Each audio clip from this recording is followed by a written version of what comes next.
విజయవాడలో ఉండే అదితి ఓ ఫోటోగ్రాఫర్. ప్రకృతిని ప్రేమించే ఆమెకు కెమెరా వెనుక జీవితం చాలా హాయిగా ఉంటుంది. ఓ రోజు అరకు వ్యాలీకి ట్రిప్ వెళ్ళినప్పుడు ఆమె కెమెరా ఆక్సిడెంటల్లీ ఓ కాఫీ కప్పుతో ఉన్న యువకుడిని కాప్చర్ చేస్తుంది. అతడు కిరణ్, ట్రావెల్ బ్లోగర్.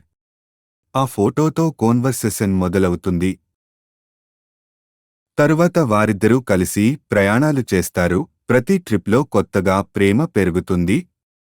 కానీ ఒకరోజు కిరణ్ మిస్ అయ్యాడు. కాల్స్ కి రెస్పాన్స్ లేదు.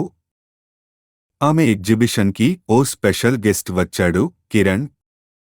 అతడు యూరోప్ టూర్కి పోయాడని, ఆమెకు సర్ప్రైజ్ ఇవ్వాలన్నదే రీజన్ అని చెబుతాడు. చివరికి అతడు ఆమె ఫోటో ముందు నిలబడి, నీ కెమెరాలో నా జీవితం నిలిచిపోయింది, నన్ను జీవితాంతం కాప్చర్ చేస్తావా అని ప్రపోజ్ చేస్తాడు. అదితి ఆనందంతో ఒప్పుకుంటుంది.